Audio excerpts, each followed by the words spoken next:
Sitting in the bleachers in the rain. We've shed a million tears and drank as many old style beers out at the game.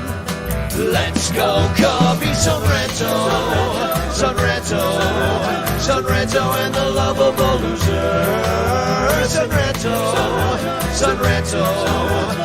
Ranto and the lovable losers. Ranto.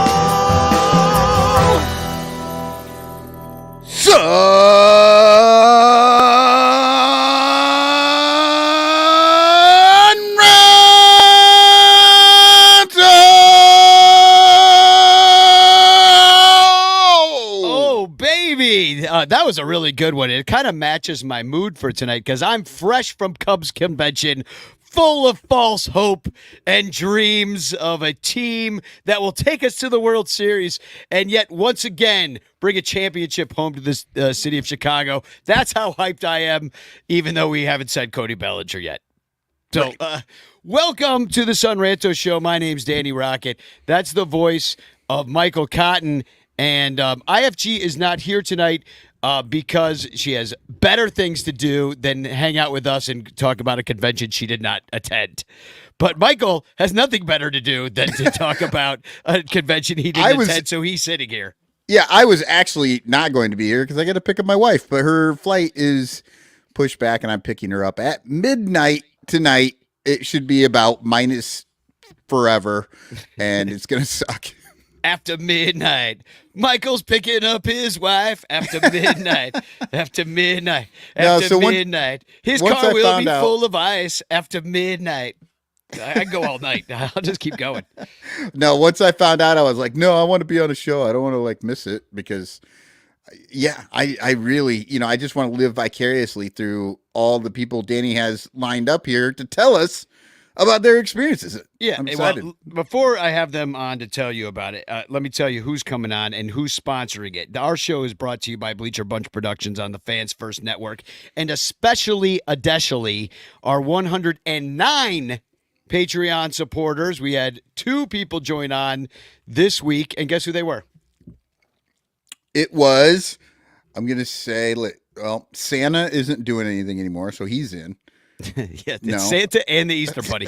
No, it's Dan. It's Dan Nielsen's parents, Joan and Roger Nielsen, joined onto the Patreon, so they are official super ranters now, and that's really cool. Okay, but wait a second. Did they not talk to each other before they did it, and so then they both joined? Hey, shh! Don't tell them that they could just share the. It's good for us. It helps us keep the lights on here at Ranto. And it does. If you're a Patreon supporter, we really just like you more as people. We do. That's very true. You can pay for our affection. It's real easy. It's just $1 a month. It's cheap, too. We come cheap. Plus, especially Adeshly, our super duper ranters, Blake Beard's tickets. They're at the $25 level. Rogue Wave Creative for all your design needs, and also the Cubs PS Plus podcast. And without further ado, let's bring on a man who was a rookie at Cubs Convention this year, and he's here to tell us all about his amazing adventures with us at CubsCon. It's Mike Waller from the Cubs PS Plus podcast. Sir, you're muted. We're off to a great start. That's great. I was just hacking before you brought me on. From my extra souvenir I brought back from CubsCon. The flu. Too. Yeah. Yes, you're joining us a little bit under the weather tonight, and I'm sorry to hear that. I was the whole time I was at CubsCon, I'm like, this is just a giant petri dish. Oh yeah, you're packed in, waiting to get in those sessions, and there's just people coughing over my left shoulder, my right shoulder, in front of me, and just people everywhere. And were you packed in? I mean, that's, I guess, the first question, because with the weather and with some of, the slowness of what the Cubs are doing, I mean, obviously they signed and made a splash right before the Cubs Con, but people already had their tickets and couldn't change by then. Were there a lot of people there? Yeah, I mean, it's my first one, so I can't compare to other seasons, but there were lines everywhere. I mean, the lines for autographs. I decided this time, some of the best advice I got ahead of time was to sort of pick a handful of things you want to do and focus on those, and whatever else happens. And so I decided I was going to go ahead and go to the sessions. That's what I focused on this week. If I got an autograph or two, fine, but I wanted to go to the sessions. And waiting to get in, whether it's for opening ceremonies, Cubs bingo, even a little bit on day 2, the line to get in, I don't know if Crawly's coming on later. He can talk about what time he started in line. He was always way ahead of me. Yeah, he's always first in line. Yeah. I mean, I don't even know that Crawly gets a hotel room. He He just might not. stands in line for 3 days straight. no, he's got one. I just don't think he stays in it too much. I forgot to mention hashtag Chance in the chat if you want to win a Frank Chance postcard sent to you by me with a message of love and doom. Do that now. Crawly will be by in a little bit to talk all about his experiences as a CubCon veteran. Also, Colton, who does a show. He's called Cubs Desk Jockey, Cubs DJ. It's a trivia show that actually I was on and Crawly was on. It's coming out in February, but he's got a cool YouTube channel. He's going to come on and ask Crawly some trivia questions and try to stump you guys in the chat as well. Also, we've got Tom Warman coming on, who's got this really cool company called Collector, which is a way to showcase your collections, specifically Cubs collections, on this show online. And also Larry Hawley, our friend who used to work at WGN, CLTV, is coming on to talk about his marathon. He's trying to raise money. So I said, come on and tell him. So we got lots of guests on tonight, but we're going to start, I guess, with me. Let's start with me. It's all about Danny. Danny's like, My show. Let's bring Mike on. Mike, you know what? Let's Mike, start how with you doing? me, and then But we'll let me- get to you. But let's talk about something interesting to me. Well, first of all, this does have to do with Mike, is because Mike got trumped by Mai Tai guy at Cubs caroling, and the shots of Malort at Nisei Lounge were paid for by Mai Tai guy and not by Mike. So there was $100 from Mike in my pocket, ready to spend at CubsCon, and we spent it. So there I am walking into CubsCon with, count 'em, 1, 2 bottles of Malort and a bunch of beer, all on Mike. So we basically, during Harry Karaoke, we got many a Cubs fan wasted on Mike's dollar. So thank you for that, Mike. So Oh, you yeah. can just This is carry my first in. Malort. I had to get the first one. You can just carry in your bottles of Malort and beer. People Yeah. had coolers, yeah. And Wow. I think the smartest people were in line waiting for hours and hours and hours. They'd have a roll cooler and built-in chair. I mean, yeah, I guess Crawly always says that he has a cooler with him. I just kind of figured that was just Crawly. No, it's I not quite a didn't few. realize anybody. Coolers and lawn chairs and all the things to wait out in those Well, lines. So let me ask you first, what'd you think of Malort? It's kind of nasty, but it wasn't quite as nasty as I was expecting. So Well, that's too bad. We got to do something to it next time to make it nasty. Otherwise, people are going to be like, oh, Malort's not so bad. it just lingers. Like you take it at first and it's like, that's not great. But then it just stays. Like I was after the first one, I think I was halfway through a beer before like the taste was gone. Yeah. It's like that high school relationship that you just can't break off. Yeah, exactly. So getting back to me, I would like to, here's the thing. Here, look at this picture of the 4 of us. There's Mike, there's me, there's Crawly, and there's Tom, who many of the ranters know. He's oftentimes in the Discord after the show, hanging out with us, talking about the Cubs. Hey, he's in the chat tonight. Tom Cooper says, I drank some major. Thank you for the shots. And you can see Tom's there in his Son Ranto Ranter shirt. I had never met Tom before, except in Discord. And I had a Cubs con kind of like this. It was really more like a family reunion than anything to me. There's another picture of Tom and Crawly and I. This is right after bingo. I just saw so many people there. There's Richie, and he's been at almost every single Bleacher Band show there ever was on the right there. And Jonathan Evans on the left, he's a huge collector. He hired Bleacher Bum Band to play his 40th birthday party last year. Got to see him. Mike, you might remember the giant bottle of champagne that was auctioned off during bingo. It was, how many bottles of champagne would you say were? That's got to be like 6. I can't remember the size they said, but I mean, it was massive. Massive bottle of champagne signed by Ben Zobrist, given to Ben Zobrist by Tom Ricketts, and then somehow ends up at Cubs Charities to be auctioned off. What did it go for? $3,500. Might have been a little higher, but it was pushing 4,000, I think. Yeah. One of one, and the guy right there on the left who has an incredible collection out of his place in Indiana. He's the one that won it. Of course, Captain Cubbo was there, and all dressed to the nines with signs. You can see his sign there, CubsCon 2024. Real Cubs fans love the snow. There's John Benedict, Miguel Esparza, Jeremiah, the announcer at Wrigley Field. We were all hanging out, singing 3-part harmony till midnight in the lobby of the Sheraton. I always think to myself, can you imagine the people who didn't know it was CubsCon weekend and just randomly booked a hotel at the Sheraton? Right. You know, that picture, I swear, John looks like he's like 3 sheets to the wind and he's doing that. Like he's pointing. He's just like, I'm telling you something that you don't know. Well, the full disclosure, I'll put it back I think up. that was John, at least. I don't know. Yeah, it was John Benedict. Yeah. I'll put the picture back up. But the full disclosure, the reason Jeremiah came over there is because the singer was so bad that he came over to us to have us sing in the microphone and make it sound better. Oh, no. Yeah. And we did. We had 3-part harmony. I forget what song we did, but it was really high. And after singing this song, I did not have a voice for the rest of the weekend. So I was That was a great time. I love the karaoke. It was so much fun. Harry Karaoke was an awesome time. Bleacher Jeff was singing, and there we are with Harry Karaoke there, Miguel Esparza. He kicked off every single night, but it was a huge family reunion with Club 400. Every time that anybody from Club 400 in a Club 400 shirt won at bingo, which was quite a few times, we all chanted Club 400, and then the next morning I saw on the page Cub fans being like, hey, I heard you guys chanting the name with such pride. I needed to find out what Club 400 was all about. I saw that you raised $1 million for charity and hang out with the Cubs players all the time, and I thought that would be pretty cool. So now we get more and more members from that.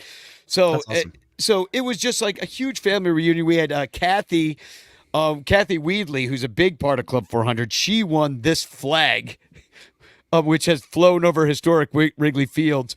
It says Holbert, which I still don't know who that is, although they told us. Wasn't he the one that was the first National League president, like back in the 1870s somethings? That rings a bell, yeah. Yeah.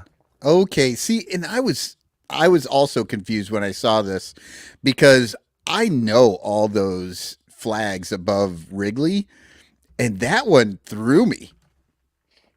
Yeah. Well, they had the actual Cubs historian there that kept running up and telling them the story. Yeah, dude, it was hilarious. We were making jokes at the table because he was like Rain Man. Yes. And he just kept running on, and that's how we said it, was kind of in a Rain Man voice, just like really monotone with every single. And then he died in 1863, and he was the president of the National League, and he just says it like this. And then as soon as he'd finish, I'd go, definitely 236 toothpicks. I drive real slow in the driveway, and I was like, please get my joke, but also like I hope I don't get canceled for saying that. But it was. He was awesome, though, and he kept running up and saying we were all having a good time. We wanted him to give him the jersey, in fact. But Crawly did not win again, even though he is a CubsCon bingo legend. I sat right next to him. I thought he had the good juju, but he lost. And then I got to put my face on a plaque, which you could choose your number. So, of course, I got to be number 69. So they had little fun gadgets you could do there, and I mean, I just kind of walked around and talked to people. It was I know where Bobby Dernier smokes because there's like a little smoking area. So every year after the opening ceremonies, I know where to find Bobby Dernier. And so I just went down there. I'm like, I wonder if Bobby Dernier's down there smoking. And he was, because he always is. So I went down there and he told me that Ron Say has a podcast. And I was like, oh, that's interesting. I'll have to check that thing out, I guess. I don't know what Ron Say would be podcasting about, but Penguins, of course. yeah. It's the Penguin Pod. Yeah, and I went to the 84 thing. I went to part of the kids' press conference. It was a lot of fun to see some of that stuff. Maybe, Mike, you want to elaborate more about that. But I did shed a tear twice this weekend. Shed a tear during the 84 team thing because I was 10 and I cried then and I cry now. And that's just how it's going to be. And, that's the team of my childhood.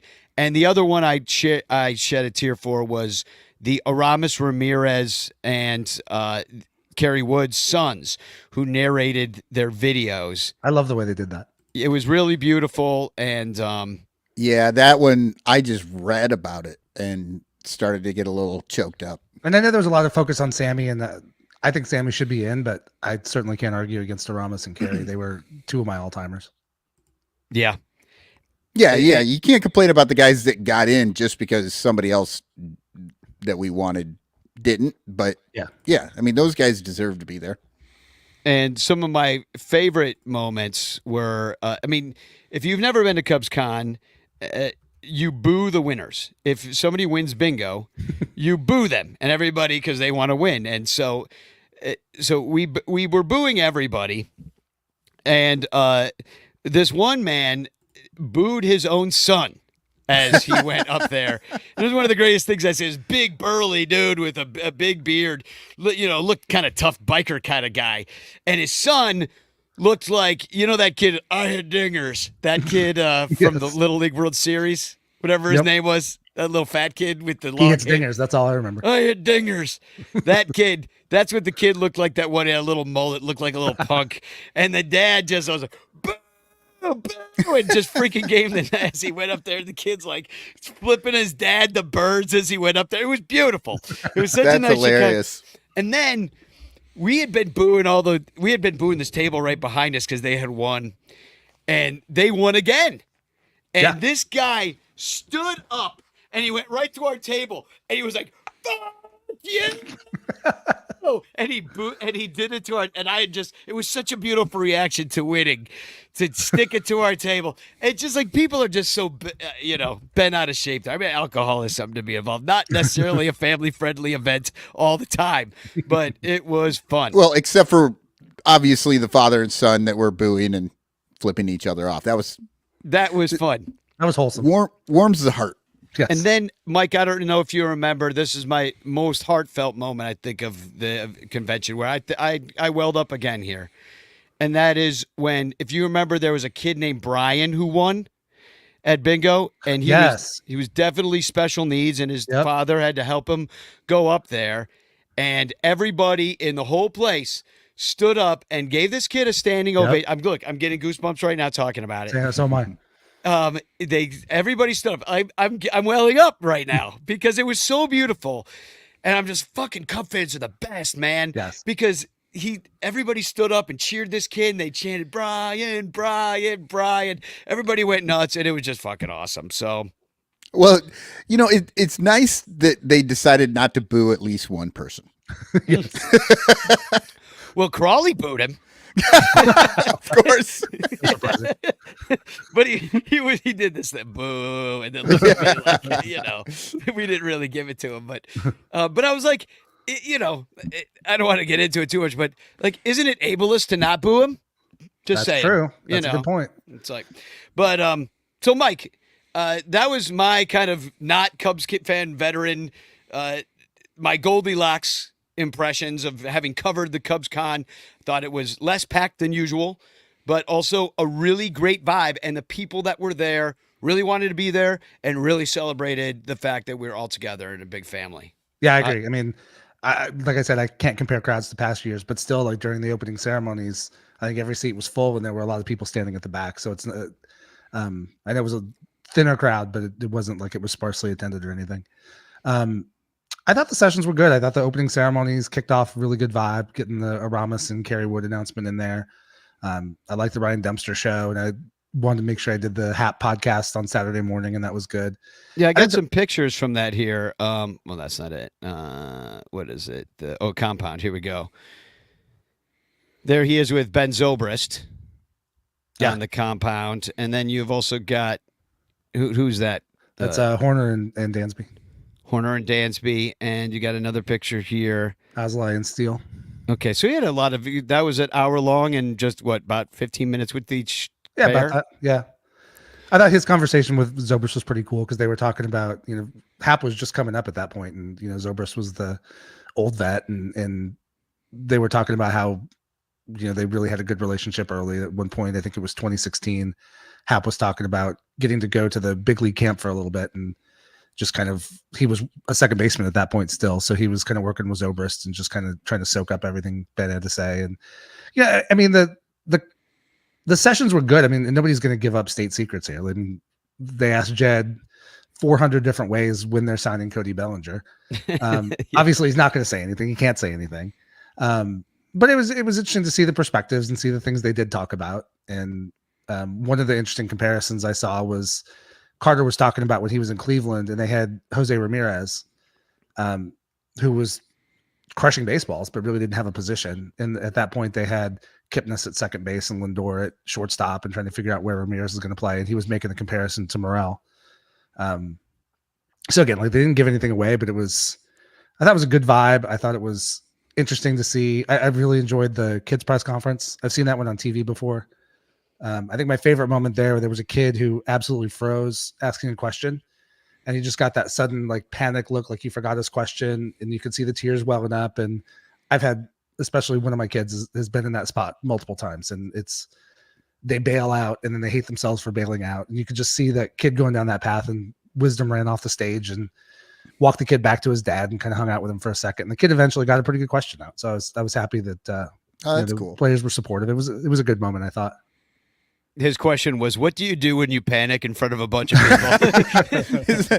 Right. He's like, how do you handle being in front of this many people? People all the time. Well, I thought another great thing of the kids' press conference was the push-up contest that yes. Wisdom got into with the kid. And that kid, like, he was a little too confident, I felt. I was like, somebody needs to take that kid down a notch. So I'm like, a little too many participation trophies for that young man. Did he win? Yes. But I mean, Wisdom wasn't really trying to beat him, but the kid was just like really feeling it. I was like settle down, kid. The kid was pushing up like 60 pounds. So yeah, right. Exactly. Yeah, it's like when you're like, I wonder why I can't do a pull-up anymore. Oh yeah, I don't weigh 85 pounds anymore. Exactly. Yeah, I thought the kids' press conference was cool, and I loved PCA's attitude. Like he kind of struck me at that as well. His hair looks crazy. It's all shaved up the side. It is wild. He looks more like the bully in Christmas Story than ever. Yes, he does. Which is pretty awesome. And he was just real cheeky. A lot of personality. I thought a lot of the players really seemed pretty comfortable up there and kind of gave some personality. I mean, Bush, the new guy from LA, like, he was up there and he's known his teammates for like 5 minutes at that point. Yeah, but he was kind of boring. He was the most boring of all of them. True, but then again, he just got there. I was surprised he was there. He traded for him the day before. He's like, go to Chicago in the middle of a snowstorm? What the hell? Let's do it. I mean, Alzolay is always, Alzolay is always full of personality, and so it was fun to see those guys do their thing. And yeah, Alzolay was funny too. That is always the great thing about CubsCon is when the guys say things that you're not expecting, like the year that Wilson told the crowd what he said to John Lester and dropped some choice F-bombs in front of the crowd, and the whole panel like fell out because they were probably told not to swear, like there's little kids here. Yeah. It was Wilson, right? It was like, get the fuck up there, you fucker. Yeah. He went up to Lester and he's like, let's get this just strike this motherfucker out or something like that. Yeah. Somebody said, Terry E says, seemed like Gary Matthews had a good time. Oh, he just has this whole vibe going all the time, man. Yeah. Gary Matthews seems like a real fun guy to hang out with. Well, he gets a little drunk. He was telling a story about how Pete Rose gave him his name, the Sarge. Okay. Because he's nicknamed the Sarge because he was a take charge kind of guy. And that Pete Rose told him, he's like, when a future Hall of Famer gives you a nickname, it's going to stick. And Gary Matthews' joke is, well, he was half right. Yeah. So I thought that was pretty funny. Yeah. So what else happened? We got more pictures here, just kind of to refresh our memories. There was a Sweet 16 squad, that's right. And it was Hendo, Justin Grimm, Miggy Montero, Pedro Strop, and Brenzo. I did not make this one. Tell me about what happened at that. Any fun moments? There's a lot of asking questions about it. I mean, it's always interesting to hear Miggy talk. I mean, that guy can tell stories all day. It's more interesting to hear him talk after like 4 glasses of whiskey. And Well, Crawly and I can definitely vouch for that. Some of the guys were talking about what they did. There were some. I'm missing details right off the top of my head at the moment, but they got a couple questions about Hayward's speech, and there was a little bit more detail about that than I had ever gotten before. So, can you share what, or do you remember specifically? Mike's like, Yeah, exactly. Well, it's a you little remember private. that Malort shot you made me take? yeah, exactly. I don't remember what nothing really Hayward's earth-shattering, speech but, was. But like all you ever hear was he gave the speech and he got us all fired up, and it was a lot of like, this is who we were all year, and we got to go back and do this. And then apparently other guys spoke too, and I've only ever really heard that it was Hayward. Right. And they still didn't name who the other ones were, but it was interesting. And they had obviously questions for Zobrist walking through his big hit. Miguel with some of his, big hits. He came in talking about, he had to come in the 9th, hadn't caught anything all game, and had no idea what the hitters were doing. And like, so he get questions from the pitcher, and he's like, I don't know, dude, we're going to figure it out. Right. Like, especially when Montgomery came in the 10th after, run in and guys on base, and Mike was apparently like, what am I going to throw? What am I going to throw? And at that point, Miggy was kind of starting to panic a little bit. And he's like, I don't know. We'll figure it out. And then like 2 curveballs later, they won and it was over. We'll figure it out. Curveball. Why not? Curveball. Curveball. Exactly. They're expecting a fastball. Let's go curve. Just make it a strike, dude. How was Strop up there? Did he talk much? Like He talked a little bit. He was in a couple things. He talked during opening ceremonies, or maybe he was on Dempster's show. I heard him talk some the first night. He was talking about how he's still pitching in the Mexican League, pitching in Lidom. He made a comment or two about still wanting to. He'd love to come back to Chicago and pitch again. That dude just has so much energy, and so it just seems like a total positive vibe all the time. So it was fun seeing him again. Yeah, Pass to the left, absolutely. everybody. I love Strop. And you saw the at the plate hitters session too, with this was that Madrigal, Dansby, Horner, and who's the other guy? Talkman. Yeah. That was probably, I thought maybe the weakest one. I mean, some of these they let the fans ask so many questions. It comes down to like what the fans ask, and at that point, I don't know, it was a bunch of kids asking questions, and most of them weren't very good. Yeah, well, Dansby batted .247, so he doesn't have a lot to talk about. Yeah, exactly. And then there was also a mound situation with Steele, Wicks, and Hendo, hosted by Jim DeShays. I did happen to see some of this. They actually tweeted it out live, so I was able to watch the live tweets. So it's pretty interesting. Yeah, it just kind of hitters. I mean, I think pitchers are more interesting than hitters to hear speak. Because I mean, they have more control. It's all, they get to plan. They get to think about what they're going to do next, and hitters just have to react. So, and well, we're going to have to take a quick break, and when we come back, we're going to bring on CubsCon veteran Crawly, and he's going to tell us all about his experience and share some of the photographs that he has from Cubs Convention and a couple of fun videos as well. But in the meantime, we're just going to take a quick break for Patreon. Patreon is how we keep the lights on here at the podcast. It's patreon.com/sunranto. If you'd like to subscribe, it's there comes with all sorts of perks, including getting to hang out with us in about an hour over on the Discord tonight. And we'll talk about whatever Cubs things you want to talk about over there in a private chat. So join us at patreon.com/sunranto. Danny, did you want me to do the silhouette? Oh, yeah, or do we absolutely. We can do that on the next break. No, let's do it now. Let's do the silhouette. Okay, so everybody knows how this works. We put up the silhouette, throw up your guesses in the comments, and when we come back from the break, we'll tell you who it is. Here we go. Who is that man? I think I know. Yeah, so it's a little bit different. I've been throwing up batting stances. This is the first non-batting stance. Yeah. Somebody making a throw. Yeah, I've taken a lot of pictures of this man, so I think I know who it is. All right, here we go. Patreon.com/sunranto. Subscribe now. All over Chicagoland, there are thirsty, frazzled, overworked Cubs podcasters who are struggling to survive one more baseball season in the dog-eat-dog world of unpaid content creation. But it doesn't have to be this way. You can make a difference. Become a super ranter at patreon.com/sunranto, where your support ensures that poor, sad, pathetic, ugly, loser Cubs podcasters can pay for tickets and beer, and in turn line the pockets of the baseball oligarch Rockett's family. Just $1 a month can buy a scorecard. $5 a month can pay for guitar strings to write a Cubs song. And $10 a month almost buys one beer at Wrigley Field. Cubs content creators are the lowest pieces of pond scum garbage that slither over the face of this planet. But super ranters help them get drunk and screw off at baseball games. What do you get out of it?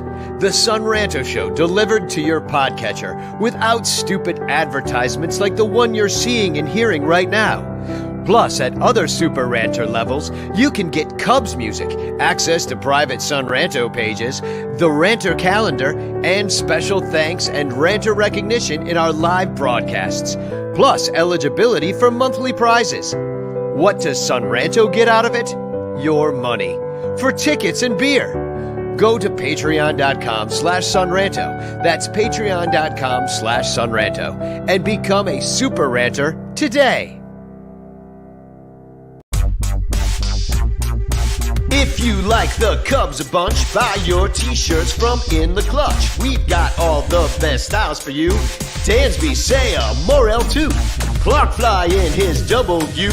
Cody Bellinger smoking dupes. Vintage shirts from days of old. Patrick Wisdom and Nico.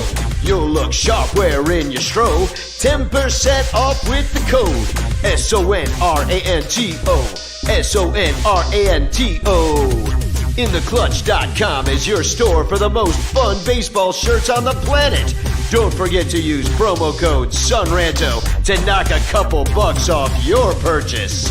Stack or die, we need more cups. Get it all at In the Clutch. Cause if you like the Cubs a bunch, buy t-shirts from In the Clutch. Get it all at In the Clutch. Get it all at In the Clutch.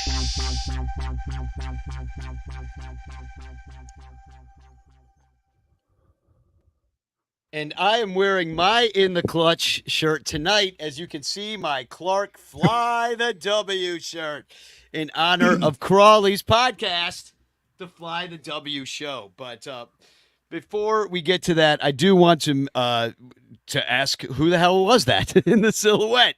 Who was that mass silhouette? Do we have any correct answers in the chat? Yes, we have a bunch of correct answers. One answer that was not correct, but when I saw it and I'm looking at the thing, somebody put was nasty.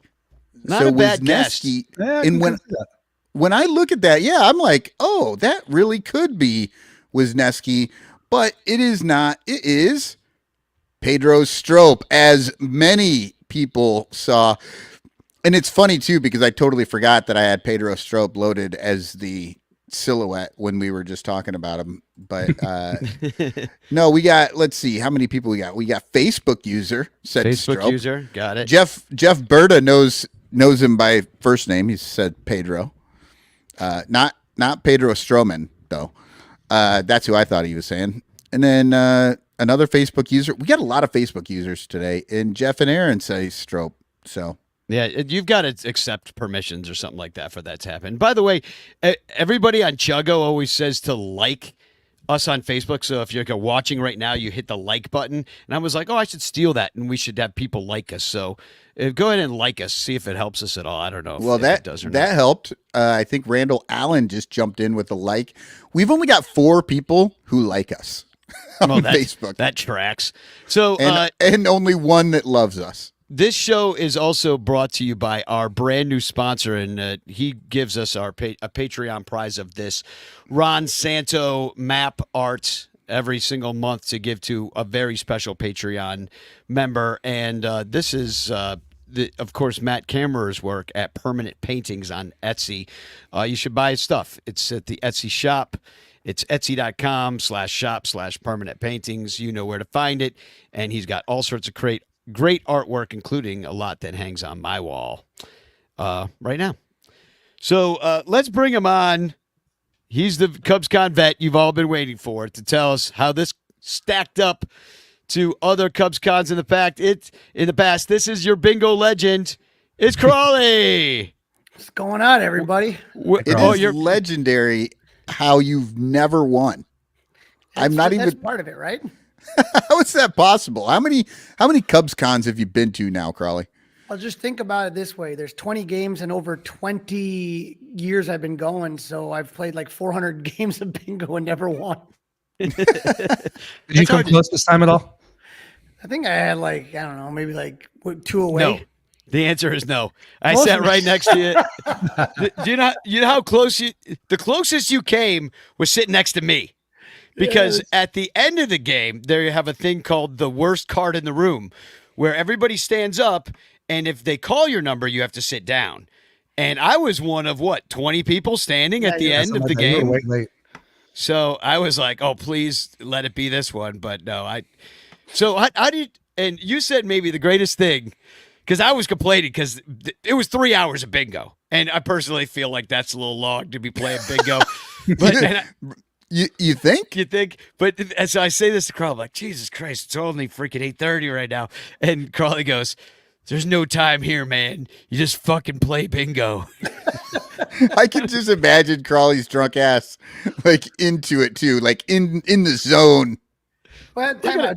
So just for the record, there is a bingo drinking game. There is shots that were just absolutely going around the table nonstop. The Evans family from Indiana bring a giant bucket full of water, fireballs. So those were going around. So, I mean, if you've had enough, then time kind of just loses meaning, and you're just playing bingo and you're hoping to win. I hope it's all you had. So I'm going out of order here. I'm just going to throw up some pictures that you sent me. So there's you and Miguel. Miguel was all over. He had so many costume changes. He's singing. He's doing a lot of interviews with. I saw him with Cole Wright, rolling around. Did a little Elvis. You were right up front, of course. Yeah. So you got front row seats to everything. Benedict was rolling around, playing a lot of organ all weekend long. And there's that moment with Aramis and Carey. Thought that was really beautifully done. And overall, wouldn't you say that the special effects that they're using these days at CubsCon are, except for maybe some of the lighting that makes it look like you have a big mole on your face. Right. In all that was the my only pictures. complaint, but the lighting, the sound, everything was great. But just when you take a picture, there's all these lights flashing. And so if you take the picture at the wrong time, it looked like I had gangrene. You know what I mean? It looked like something was happening to my face. How'd you feel like it stacked up overall? It was smaller, right? A little bit less people, but I thought still a lot of people. There was a lot of people. Think about this. The Milwaukee Brewers, same shit. They throw in the towel, right? Not Cub fans, man. They drove from all over to get there, to be there. And yeah, there was a little bit of adjustment. Sandberg wasn't there. Lee Smith wasn't there. Sean Dunston, there were flights.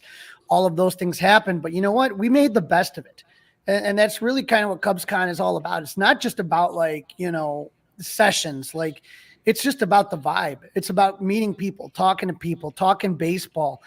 The one thing I tell people is that years and years ago, when you started going to CubsCon, maybe there was a couple blogs, maybe there's something, but just in general, there wasn't a lot of, baseball talk you could really kind of be part of. And so CubsCon was the place where you just went. And it was funny because I'm like, of course, at the beginning of the week, I said, of course, it's going to be CubsCon, and then there's going to be a winter snowmageddon when we've been having this beautiful weather, because it's always like that at CubsCon.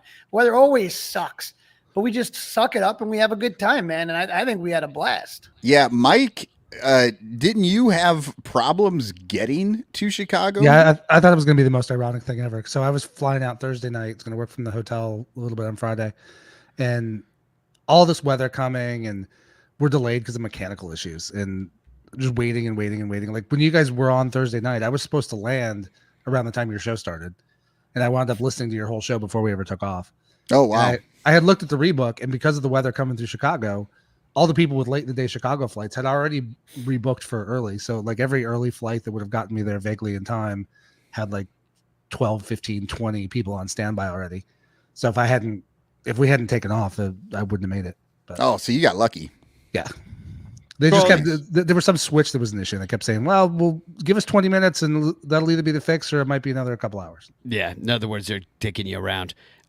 Crawly, you got to go to the press conference. Showed Imanaga's press conference. Yeah, are there pictures of it? Because I'm not seeing it right here. Okay, hold on. I have a real quick open question for Crawly since he was there. So a lot of us have been saying Shota. A lot of other people are saying Shoto because they just can't get it. Is it Shota or is it Shote? I feel like I thought I heard him say Shote Imanaga, but maybe I'm just hearing things wrong. No, you might be hearing things right, man. Like I said, I can't hear. My head's still pounding. I'm trying. I had 3 hours sleep Thursday night, which was supposed to be the early to bed, and everyone said we're going to bed early, and we didn't. Friday was supposed to be, Friday. There we go. Friday Friday. We only had 3 hours of sleep, and Saturday 3 hours of sleep, and then I got home Sunday late after partying with Rick Sutcliffe and Jody Davis. So that's kind of how my weekend went. Okay, well, maybe people in the chat, if anybody knows, because because he spoke, and when he spoke, I thought, wait, did he say Shote Imanaga? But he said it so quick, I don't know if Pretty sure it's Shota because everybody else is like, if it's Imanaga, you would, there's no, I don't know if there's an A sound in Japanese. I think I've only heard it as You guys sometimes it's more of an Imanaga. We're off the rails. I want to talk about Rick Sutcliffe. I want to talk about Crawly's Sunday with Rick Sutcliffe and Jody Davis, and also that press conference with Shota. Jody and it looks like Jody and Rick just came off of the ice. Were they ice fishing in the morning before the? No, man. Here's the hard thing: it's just a long weekend, and everyone's had a lot of partying going on. So no, we were just hanging out, having a few cocktails, watching some football. I don't really care about football, to be honest with you, but I was watching it. So it was a good time, though, man. It was a good time. But the Shota Imanaga press conference was. To me, that was just kind of, just the electricity in the room. And apparently, they asked him, they asked the guys, hey, is it okay if he says something before we kind of go into the questions? Yeah, go ahead. They had no idea he was going to say that, the hey, Chicago, what do you say? And he just kind of had like a smirk on his face, man. And he just, it was funny because Tom Ricketts mentioned this in his opening statement, the state of the Cubs union. He said, Shota's only been a Cub for a couple hours. He's already my favorite Cub. So just something about him. He's really funny. He's kind of got like this like impish, look to him that just kind of like, remember Murnau Kawasaki from the 2016 team? Mm-hmm. Kind of like that, but good, like a good player. but good.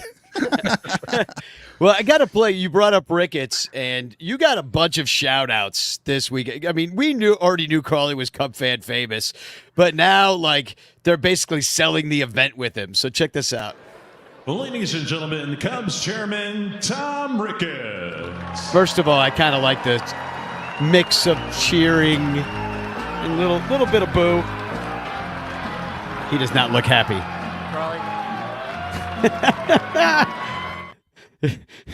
Hey, Crawly. I mean, says hi to nobody but you. Like you're the freaking chairman of the board. Well, he probably walked out there, and Crawly is always in the same spot. He's always right there, and he's probably just like the only person that he recognizes in that giant crowd. And if he says hi to Crawly, that gets him warmed up, And then it.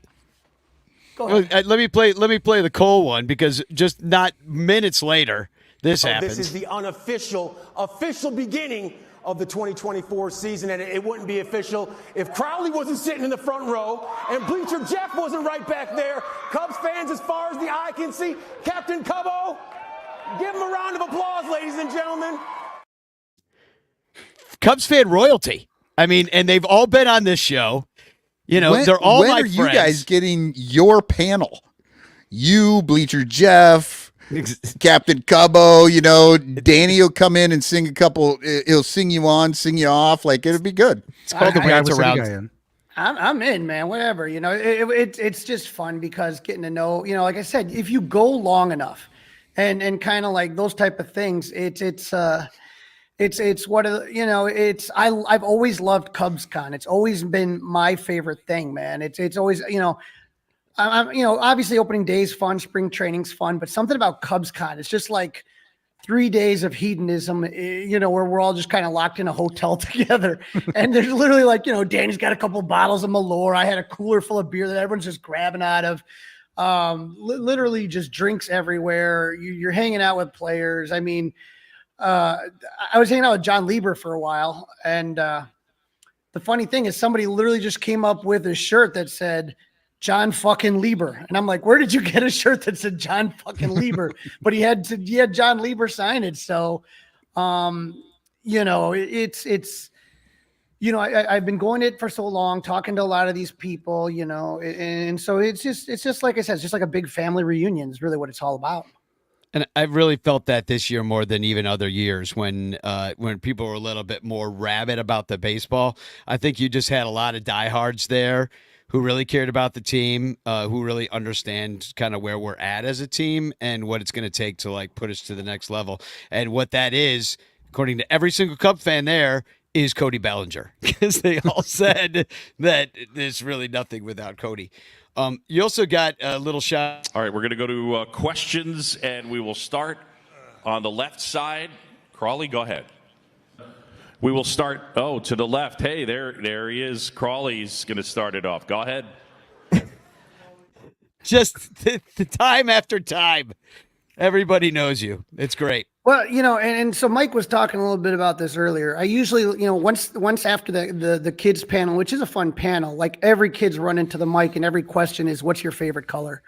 And at that point, it kind of starts to get a little bit monotonous. And that's where I kind of lose interest. I'm kind of usually in and out, like within the panels. I'll stay for like the first until the questions really start to irritate me, but you can get good questions in. And that's what I tried to do, you know, and if you go back and if you have Marquee, you know, you can check the videos, you know, I asked about morale and what the ultimate goal is. And, you know, and I will say this, the guy that really, I mean, obviously Craig Counsell, I knew was going to impress me. Carter Hawkins impresses me a lot, you know, and it's really hard to be the number two, you know what I mean, in that situation, because like that was the joke we always made with Jed, you know, he's Theo's coffee boy, you know, that's what he does. And so it's like the GM isn't the president of baseball ops. So when you go to the show to eat, there's the gangrene. Do you see it? When you, when you, you look like a French aristocrat, like, you know, in one of those hedonistic salons. Yeah. So we, you know, but Craig Counsell kind of looks like he's wondering what you are doing. Well, he's just getting the Crawly experience, man. It's his first time. Oh, he's had the Crawly experience already. He's just on the other side of it. Yeah, exactly. That would have been the funniest thing in the world if Craig Counsell would have been like, "Yeah, I know you. Yeah, I know you." Opening day 2020. But you're the brawn guy, aren't you? The question, I guess, I asked him. I said, you know, and so like, you know, obviously Jed goes, "Oh, you take the rumors with a pound of salt." But honestly, you're telling me all these rumors are just coming out of nowhere for morale. Come on now. Yeah. But the part that he brought up that was interesting, that Carter brought up, was he talked about Jose Ramirez when he was in Cleveland. And he said when Jose Ramirez came up, he came up as a shortstop and he could hit the shit out of the ball, but we had a shortstop named Francisco Lindor. So we had to try to figure out what we were going to do with this guy. And eventually it works itself out, you know, but you know, those type of things I thought Carter was interesting. And then, I mean, the question that I asked, they told me to turn my hat around the second time around. So I felt like kind of a dope doing that. I wish I hadn't done that, because now when you look at and that's the worst thing is now they like when you're doing it, there's two giant screens and they put your like face on the screen, but you're so bloated and like sweaty from drinking the night before. You're just looking, you take one look up on the screen. You're like, I'm done drinking the rest of my life until wait, they told you to turn your hat around, like, or turn it backwards so that the bill. There was a sign on the microphone. Yeah. Oh, okay. So I don't know if it had something like where they couldn't see your face or okay. You know, or whatever. But you know hey, you know what? That's a great tip. Anybody going? Wear a hat that looks good backwards. I would have done that, because you know. But then I asked a fez. It's funny because I guess like Evan Altman was like live tweeting some of this stuff, and I saw my name later. He kind of tagged me in something, and my question to Craig Counsell was basically like, look, tell me your philosophy on these three things: young players / prospects getting playing time, giving players rest, and bunting. And Evan Altman wrote, so Crawly basically asked, what do you do in these things that we all hate about David Ross? So, that's pretty accurate, I guess. And Counsell's answer on the bunt was just phenomenal. It really was. It was. Could you share it? What do you say? He basically talked about if you look at his career, he's not a big proponent of bunting. Now there's certain situations and certain players that may call for it. So if you got a guy that's really good at it, but if y'all remember, Ross had Patrick Wisdom bunting last year. Don't tell me Patrick Wisdom's a good fucking bunter. And so that's the thing is he talked about it's not really something he does in certain situations. You're going to do it. But again, under the right circumstances, okay? He brought up PCA. He said PCA is a guy that, bunting could be a part of his game because if you ever seen PCA, he's just got electric speed. Oh, he is fast as hell. Yeah. Right. And Michael, I know you saw him. I saw him in minor leagues. You saw him in minor leagues. He's beyond fast. Now, just because you're fast doesn't mean that much in the big leagues. He's going to have to learn to time guys, read moves. He got caught a couple of times in September. But if you're telling me just laying down a bunt, and that's what Counsell said, he's a lefty. So you lay down the bunt, you get that shot immediately down the first base line. You're not going to catch him. So a guy like that, yes. Patrick Wisdom, no. Use some common sense. You know what I mean? Right. Well, you know what? I want to actually give you props on that question, Crawly, because a less skilled questioner would have said, how are you different from David Ross? You know what I mean? And you wouldn't have got an answer. You would have gone like, well, I like David and he's fun. And blah, blah, blah. But like you asked, like, tell me these three things. And everyone who's in the know, who watches this team and knows what's been going on, then we all see. And of course, Evan Altman helping out by, just pointing it out. Like he's saying, this is what he's asking. But it's a much better way to ask the question and get a real answer versus what's your favorite color? Well, speaking of questions and answers, Crawly, you're about to be questioned, and I've been toying with this idea. First of all, welcome to the show. He's trying to call a timeout. This is like Michigan Final Four. You can't do that. Danny learned about what timeouts are at the bingo table. But, welcome to. Go ahead. Hold on. Before we get into this, because this is, I want to tell everybody where I'm at. I'll give you the floor. So I said, where are you, Crawly? Throw him on the bitch clock, so he's only got 30 seconds. I have basically been trying to recover. You can hear my voice is for shit. I've basically been doing nothing but sleeping in bursts since Monday. My brain is absolute mush. And Danny's like, hey, would you want to do Cubs trivia tonight? I'm like, dude. I'm like, no, not really. I'm like, if you're going to put me on the spot, just to tell you how bad it was. Fly the W. We did our podcast, got released today. Cole Wright, awesome on it and stuff like that. But I was trying to mention Shohei Ohtani, and I completely blanked on his name. The one guy that everybody's been talking about for 4 goddamn months. And I was kind of like, Shingo, Shako. I literally could not figure out his name. I had to go back into the edit, Danny, and take out like a minute and a half of me butchering Japanese names. This is like Jordan's flu game. I'm pumped for it. That's exactly. Awesome. We'll see. Well, welcome to the show, Colton. Thank you. Tell us about your show and how we met, and because you had Crawly and I both on your trivia game show that you're producing now.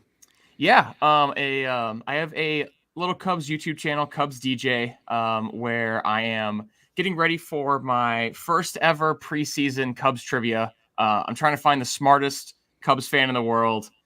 It was a pretty quick search because Crawly got back to me pretty quick. So I'm looking for someone to challenge Crawly. Danny had the idea to come on the show and see if we can find a fan out there that thinks they're smarter than Crawly. Best of luck. I got questions ready for you guys. I don't really have an idea too much how this is going to go, except for like this. You ask Crawly the question, and obviously the rest of us can chime in too if we know it. But in the chat, if you can answer before Crawly gives his answer, then that's a point for you, I guess. And we're not keeping track. This is all just for fun right if now. They get in front of me because, okay, Colton, tell him how I did on the last time. Tell him how I did, man. I'm pretty sure Crawly in a round of 10 questions, he maybe thought about it for 12 seconds. And went a cool, it was either 9 for 10 or like 10 for 10. 10 for 10, Colton. 10 it for was 10. Automatic. I'm trying to lower the bar so you look like you're really stepping up right now. Please. I got 7. I got 7. It should have been 8.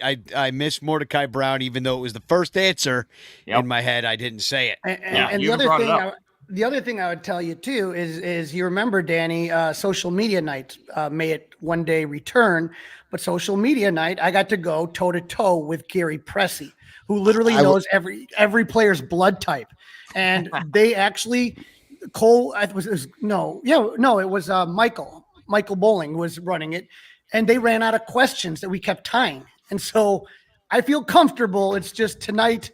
Danny, I wish you would have done this a different night, but okay, we'll go with it. It's funny you brought that up because I was just going to tell Cole, go get Gary Pressey and let's have a rematch. Crawly Pressey. I mean, this is that's like WrestleMania for your shows, putting those two on there. What about Ali Frazier? Yeah, it's like Ken Jennings and like Jeopardy Jeff or whatever his name. No. If you go back into it, they had Ken Jennings on against Gary Pressey, and he lost.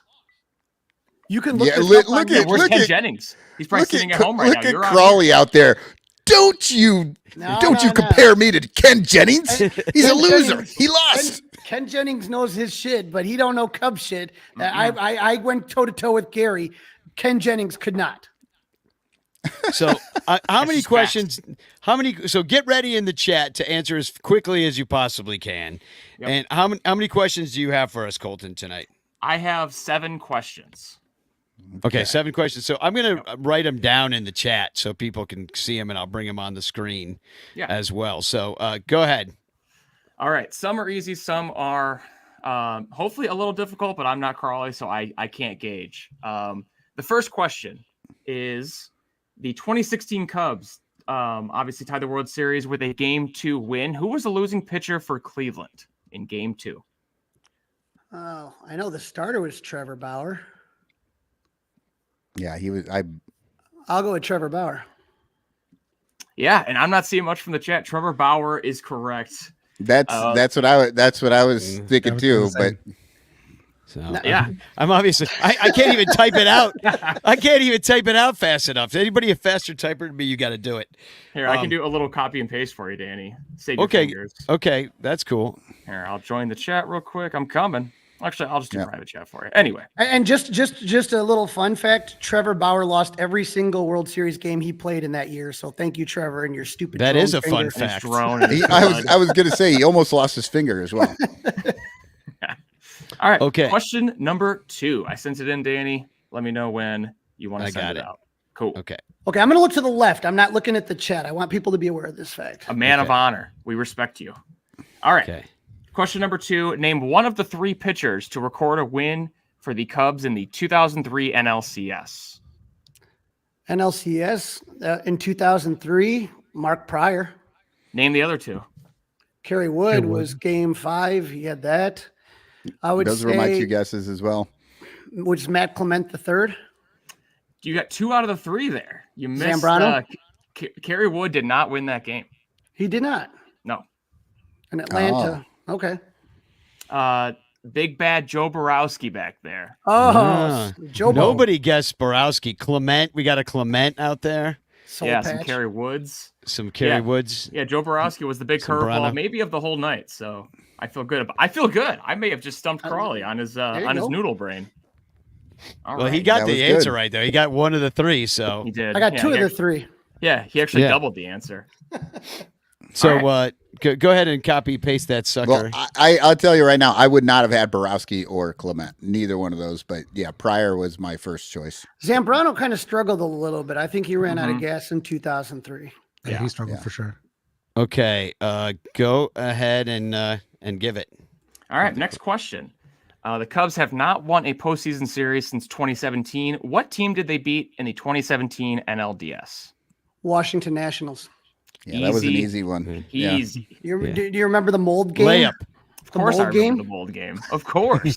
So this sounds dumb, but my dad and I, because my dad's a veterinarian, we showed up in surgery masks and it had mold written on them. We didn't know masks would be such a big thing in 2020. Yeah, you were a fashion. Right. You were a fashion center, man. A real trailblazer. Way ahead of Yeah. it. Except for 3 years later, Crawly refused to wear one. So Been there, done that. How do you drink beer through a mask? If someone would have invented that, they could have made a fortune. I actually tried it once to drink beer through a mask, and it absolutely does not work. Those Still masks. remember Do you remember? Go ahead. I know you don't- opening day at G-Man Tavern. Crawly, like, and we had to sit at these socially distanced tables while the Bleacher Bum band played, and Crawly just kept getting up, dancing, drinking beer, taking his mask off, and we almost got the whole thing shut down. He's like, "Don't you know that the COVID enforcement people are around?" And Crawly, I don't give a fuck. The enforcers. Oh god, those were the days. Okay, all right, we got another Wait, question. let's ask them let's ask the chat. Who was the closer of that 2017 team? I want to see if anyone puts it down. Who's got it? The closer of They should get that See one. who gets it. Oh God, I know, and I can't. it's not that guy they traded. I think that was the next Boom, year. Kevin McNamee. Kevin Good job, Mack. Yeah, Wade Davis. That's Wade who I was Davis, yeah. thinking. I just couldn't bring the name up. I'm like the guy that went to the Rockies right after that for $47 million or He was something so like good. that. He had a great year. And then Robert Sanchez, I saw him at CubsCon. I saw Bernie at CubsCon. I saw Jeff at CubsCon. I'm trying to think who else. Yeah. Yeah, a good lot of people got that Wade Davis too. By the way, that wasn't even an official question. Nice. So, all right, what's the next one? What do you got? Next one, I sent it in the chat. Are you ready? I got it. Yeah. Oh, I know You like it? I know this answer. So Michael's I'll let you excited, answer. so it's an old timey one, I think. Yeah, I know the answer. Yep. So I'll put it up at the same time you start, I guess. All right. In 2001, Sammy Sosa racked up a 10.3 WAR, finishing the second highest season total in team history. What old timer holds the number one spot?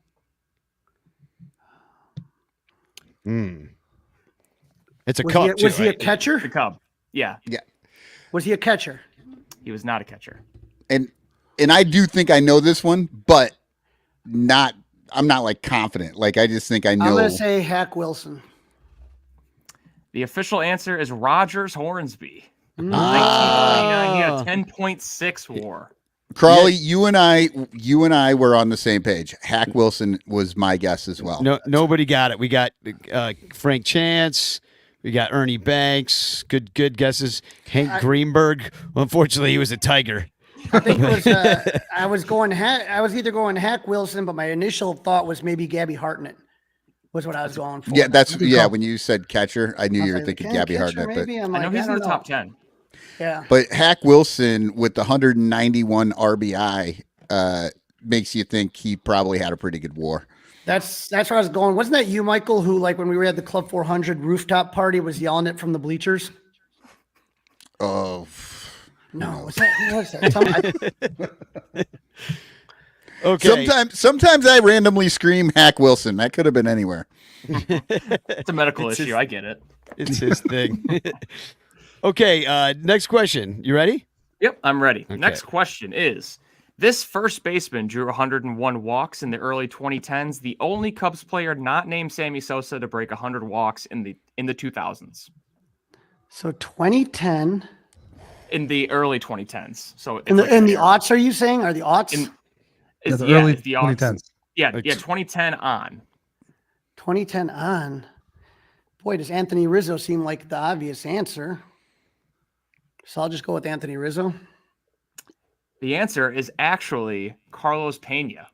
Kevin again. Look at that. Oh, Wow. Kevin McNamee. Yeah, Kevin Correct. McNamee is had a couple of correct answers in here tonight. Mr. Facebook, Plakata. So very that was good. great. We got a lot of Derek Lee, but he was there before that. Lee was my thought, and then when Crawly was like, "Are you talking about the aughts?" I was like, "Oh, then it would definitely be Lee." But yeah, Right. That's what I was thinking. Lee with the aughts. And then That's surprising with Pena. Didn't he bat like 183 though? Like, Yeah. I think he was like a Yasmani Grandal type, where he had a huge on base with his walks and stuff. Just struck out constant. He gets on base, Danny. That's what you need. Yeah, he was that kid on your little league team that batted 8th, and he was always looking for the walk. Didn't swing at the pitch all season. Yeah, he would back out every second pitch. Okay, I think I got the next one ready to go here. Cool. All right, next question is, who recorded 53 Crawly's got saves this in one. 1993, a Cubs franchise record that still holds up to this day? Randy Meyer. Yeah, Randy Meyer is the correct answer. Very Didn't even good. Give time. Love it. Yeah, not enough time there for anybody to get in on Jeff that. Jeff Berta says Fernando Rodney. I had to, now Kevin's got me nervous, man. So that's why I had to hurry up. Shaking in his boots. And it got a little off. Yeah. Do you remember that somebody went on the field and like accosted him? I think I do actually. All right. Oh, he said Rod Beck. See, Kevin said Rod Beck. How many guesses or how many questions we got left here? We got one more. Okay. All right. This is the final question. Okay, I think I've got it here. All right. The last question of the night is, Yu Darvish finished the 2019 season with a 11.5 K per 9 rate, second best ever in Cubs history. Who has the best K per 9 in a season in Cubs history? I know Starters. Kerry Wood has it career-wise, but that Jake Arrieta run is something. So it's either one of the two, Kerry Wood or Jake Arrieta. I'm going to go with Kerry Wood. Kerry Wood is the correct answer. It is. Oh, wow. Nice. It is a Crawly night yet again. Very nice. Only one little blemish on your record there, but still, you beat everybody in the chat. We got everybody saying Jake, Jenkins, Pryor. David Lieb is wondering if we're talking about a starter still. It was starters because, shout out to Kevin McNamee, I'm pretty sure Carlos Marmol holds the record for all pitchers. Okay, that's interesting because it would have been different as a reliever. And Dominic says 3-finger Brown, and Kevin says, "Well done, Crawly," and I will second. Well done all weekend, really, my friend. You know, you really lay it all on the line for the Cubs fan faithful, and I think we all appreciate that. Here's what I tell people is every year Cubs Con takes a week off the end of my life. But you know what? This is always like the shitty years anyway. You know what I mean? What am I going to miss? Someone changing my diaper and giving me applesauce? I'm fucking. I'd rather just have the fun now. You know what I mean? That's coming up, Crawly. Give it like 20 years, and you're right back there. 20 years, Jesus. He'll still be there. He'll I'll still be at there Cubs 20 Con. years, man. But my hope is that just I won't have to try to run to the front anymore. Someone will just wheel me there. Yeah. Well, It sounds nice. I'm going to weekend at Bernie's your ass if it ever comes to it. You know what? It was a blast. You know, and Danny, we had so much. It's just a weekend where all you do is laugh. I literally just didn't have a bad time. Like every time you see us there, we're just smiling, we're laughing. Like just in bingo, we were just laughing at all the dumb crap the whole weekend. It's you just don't take it serious. Like I think about things that are going on in the world. Turn on the news and you're just gonna be miserable in like 5 seconds. Yep. Lock yourself in a hotel full of Cubs fans, talk baseball, and drink copious amounts of alcohol. Listen to your friends sing. I talked to Marquis. I said, "You guys got to upgrade him." Cole Wright was my neighbor this weekend. Yeah.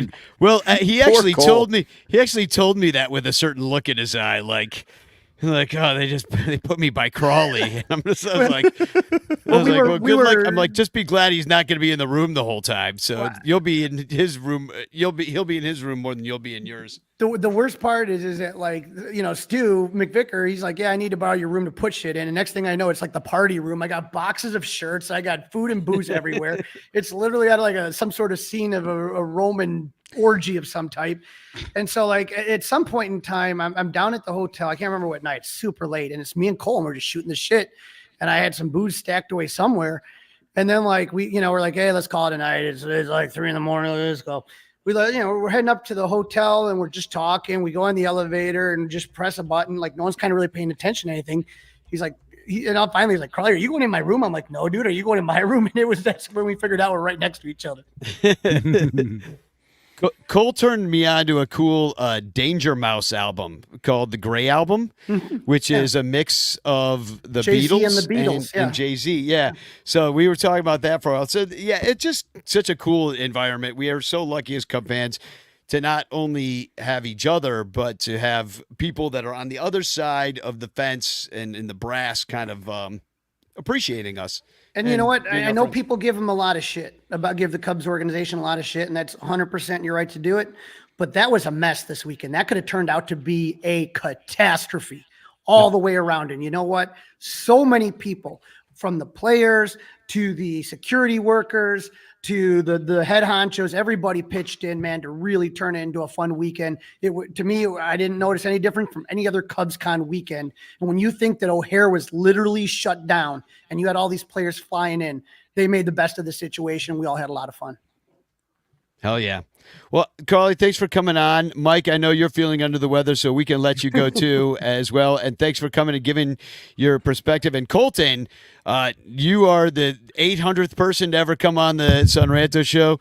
You win Nice. You win no prizes.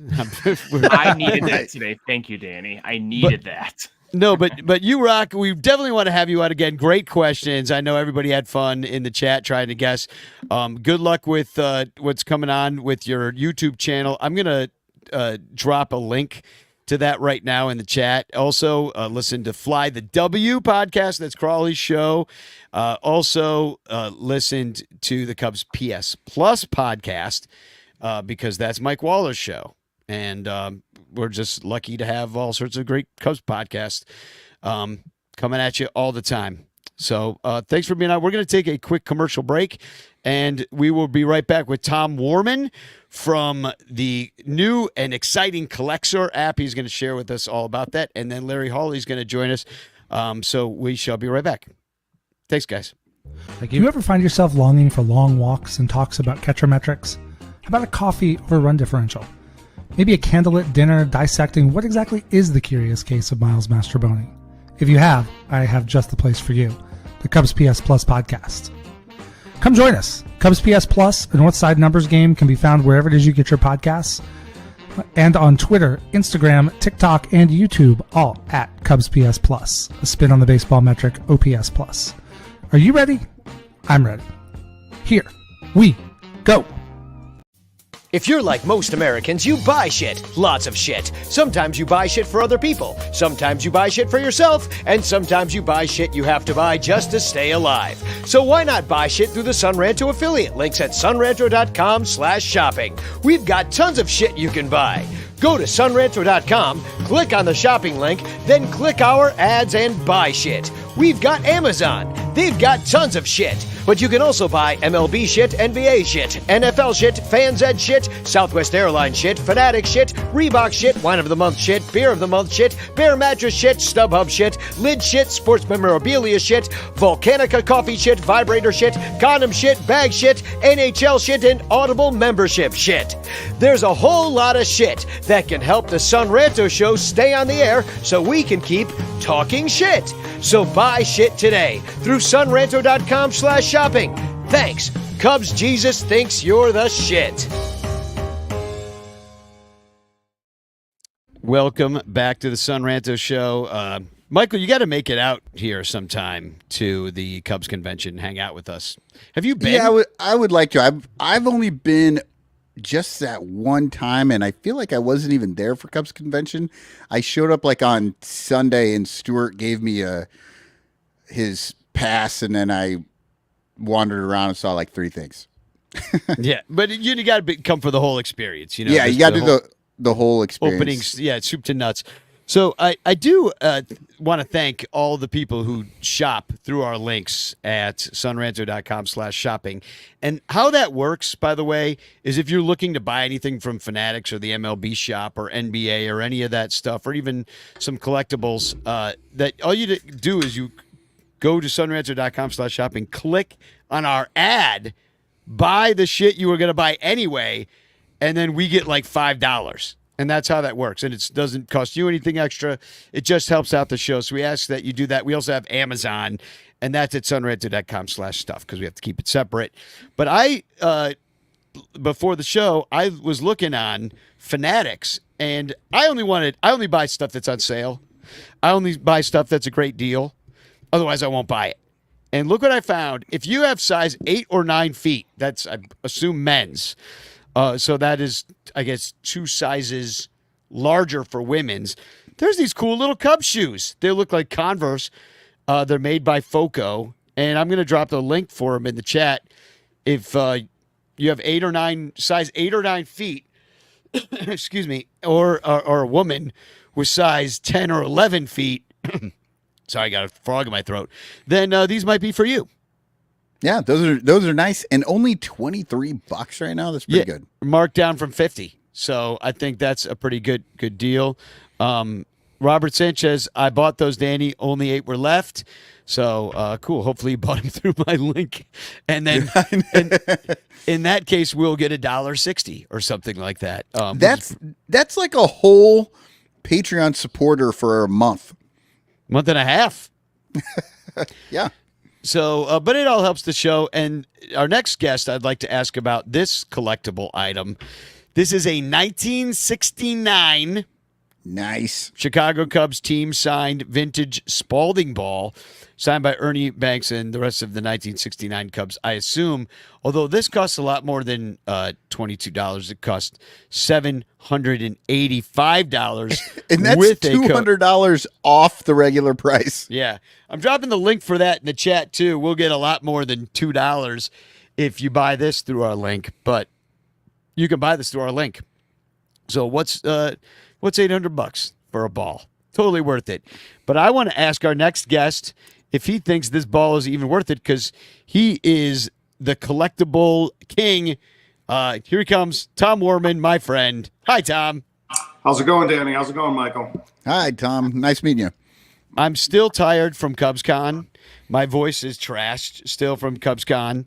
I saw you at CubsCon, and you were handing out your collector cards, trying to spread the word about your cool website, Collector. And let me see if I've got this right. It is a website by which you can upload pictures of your collectibles with a description and show them off to other users. So it's social media. It's Facebook for collectors. Yeah, it's sort of combining social media platforms to have a dedicated site for your collection. I was at the Cubs convention. Crawly says you got to pick a lane. So I picked the game used and autograph lanes for CubsCon. And I was witnessing one game used collector trying to sell something to someone else. And they were fumbling on their phone for pictures of the item. They couldn't find it. And I said, literally, this is a commercial for Collector. So what it does is you post your collection. You have your own website. It's totally free to use.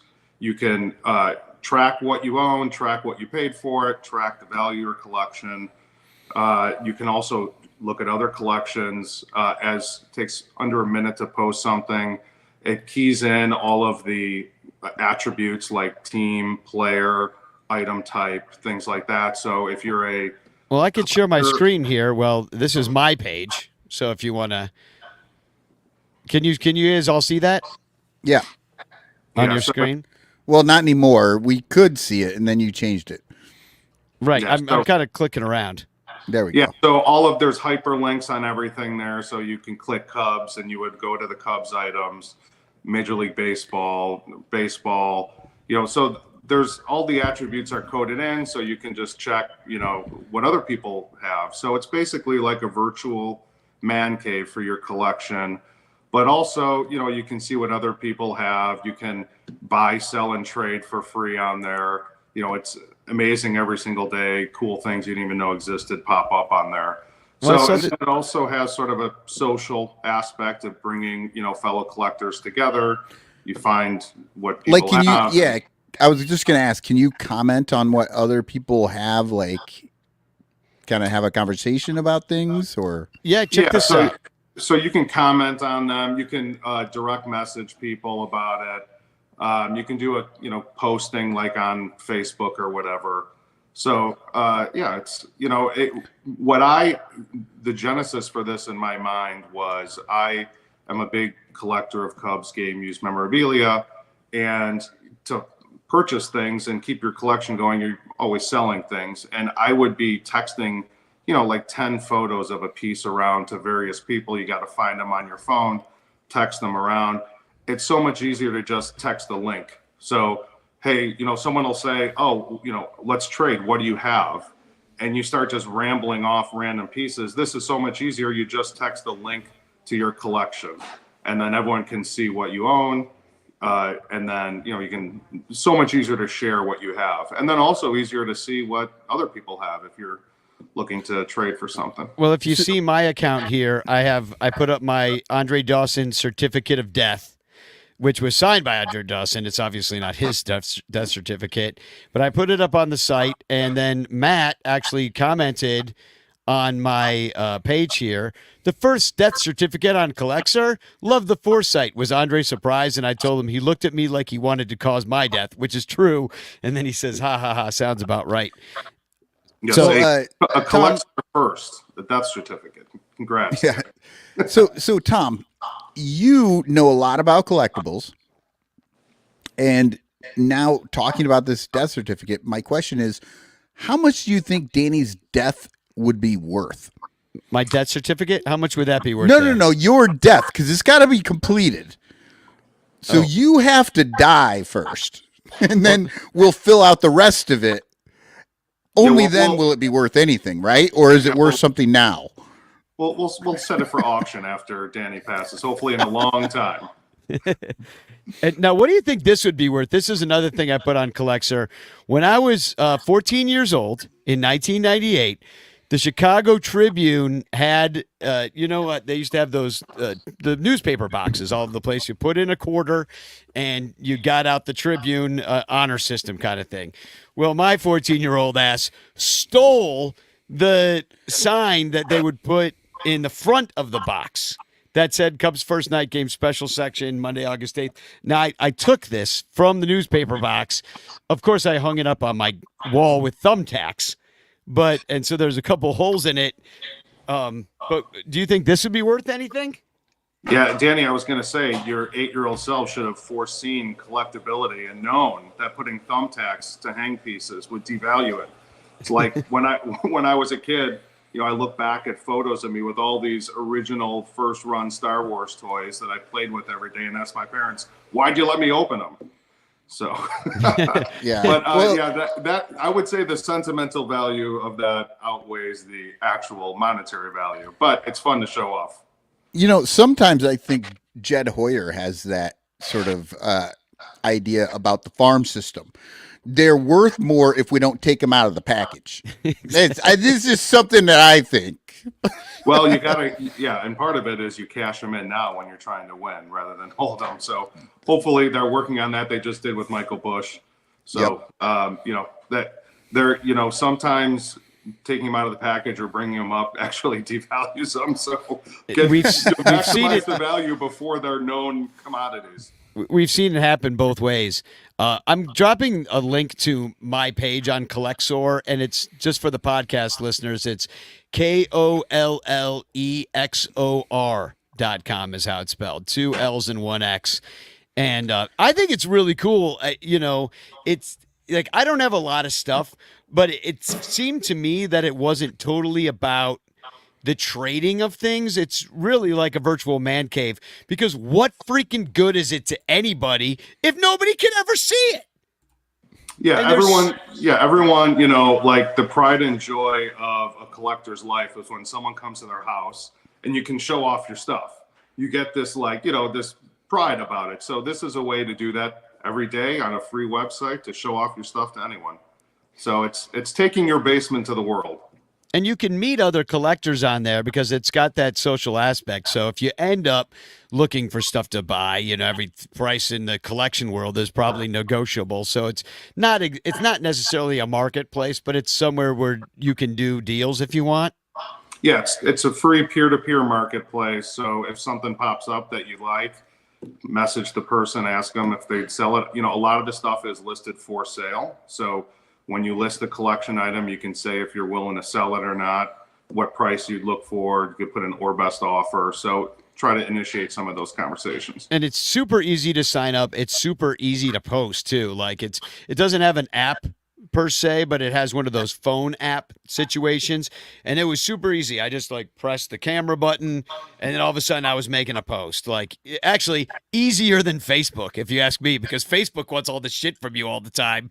While you were talking, Danny, I just signed up. I'm in. I have an account now, and I literally started when you started talking. It's that easy. And I know everybody thinks we're doing a commercial right now. We aren't. Like, Tom did not pay us or anything. I mean, we're absolutely doing a commercial, but we're terrible business people, and we make no money on it. We just think these things are cool. We just think this is how I always wanted it to be. I only do commercials for stuff I like because I only want to help my friends. And, Tom, you are my friend, and so, like, I want to help your business in any way I can. I think everybody listening and watching right now should sign up for Collexor with 2 L's and an X. So what is your favorite item on Collexor that right now that we could look up? Maybe I could. So I would say Ryan Sandberg's 1990 All-Star Game jersey that at Wrigley Field, he wore it during the All-Star Game, wore it during the season. It's part of my collection. If I just type Sandberg, it'll probably come up. Yeah, you'll get that plus whatever else is. Oh, there it is, right? Is that you, Manhattan guy? No, Tom Warman on there. Oh, Okay, I jumped in. I got Crawly is in here with his Ryan Sandberg 2009 bobblehead. Yeah, Crawly's been posting the bobbleheads that were given away every season from the Cubs at the gate. So he's been going year by year. It's under Ryan Sandberg 1990. Is this it here? Yep. 1990 game used All-Star Game, Home Run Derby, and regular season photo matched Cubs jersey. So, and I know there's a whole thing about photo matching and authentication. There's the sign, there's the signature. That's really cool, dude.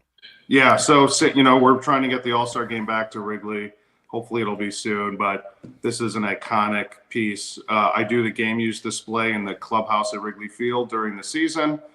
And we'll be doing a centerpiece for Sandberg this year because he's getting his statue. So, wait, you're talking about the display case underneath the bleachers, right? No, so I do the display in the actual clubhouse. So in the clubhouse. Okay. Yeah, so there's a large display that is historical Cubs stuff meant to inspire the team.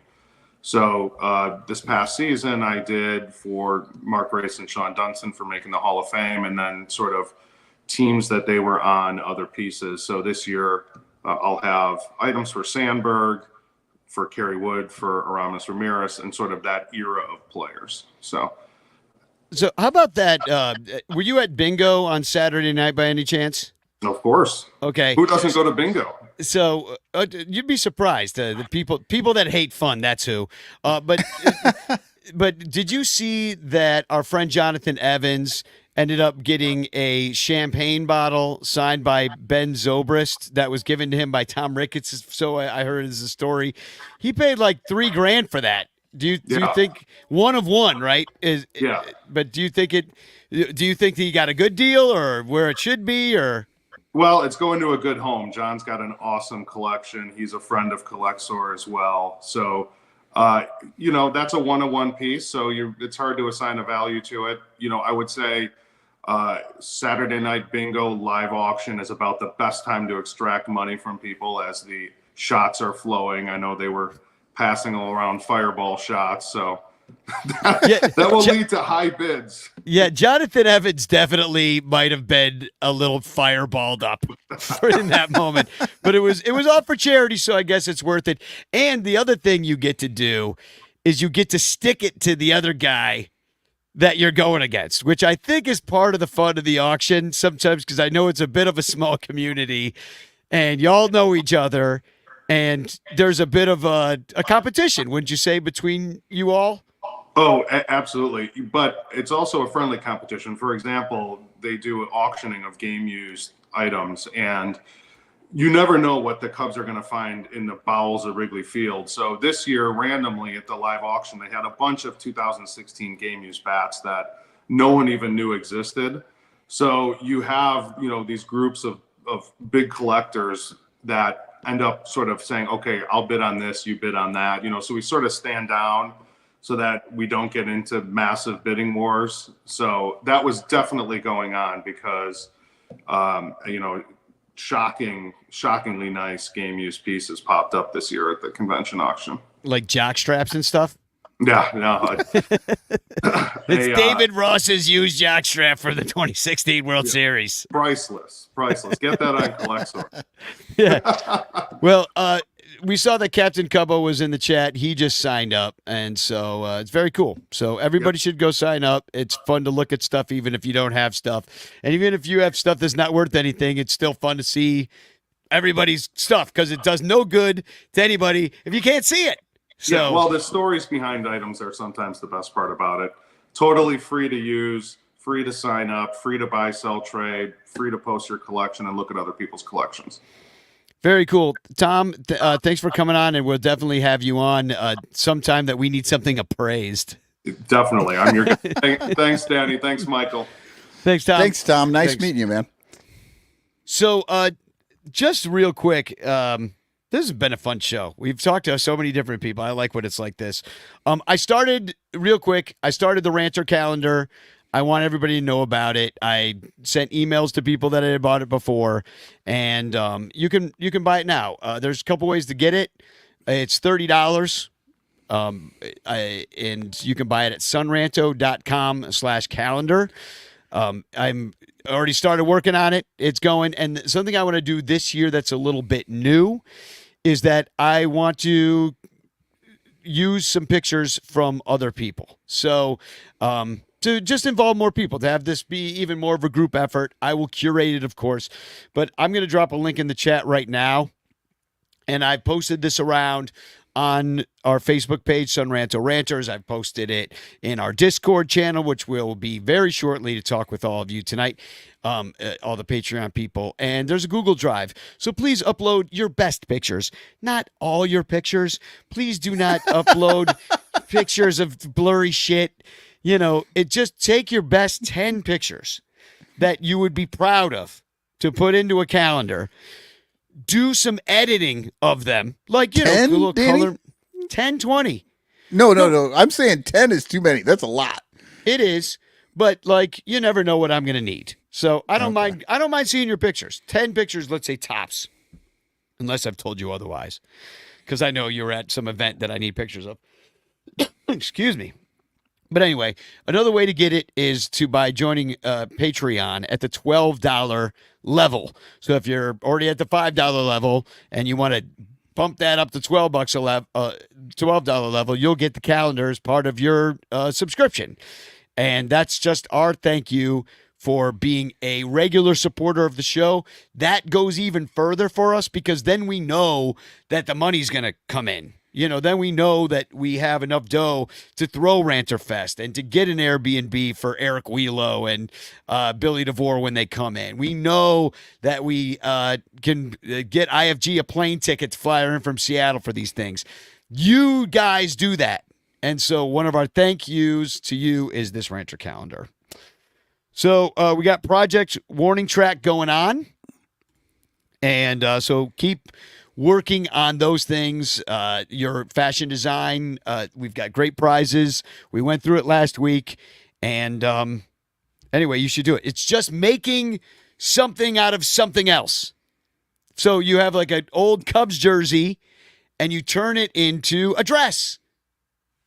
Or in my case, my plan is to take a bunch of obvious shirts and turn it into a cape.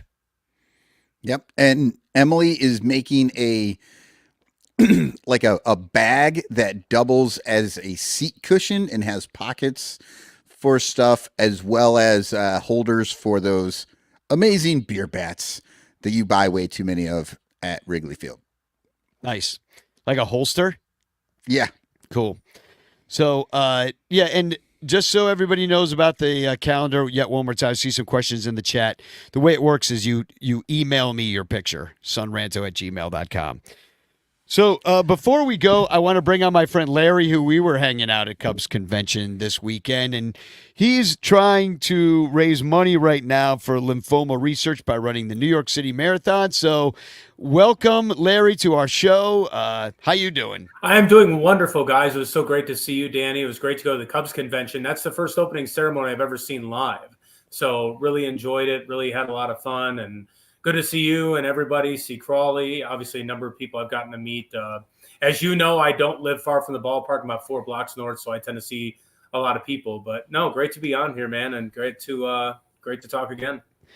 I'm going to drop a link in the chat here real quick. This is coming out on YouTube and Facebook right now, and it is a link to donate to you're trying to raise money for lymphoma research. So is there any particular reason you chose lymphoma research? Yeah, so last year I had really wanted the chance to have a chance to run 3 big city marathons. It's something that I always wanted to do.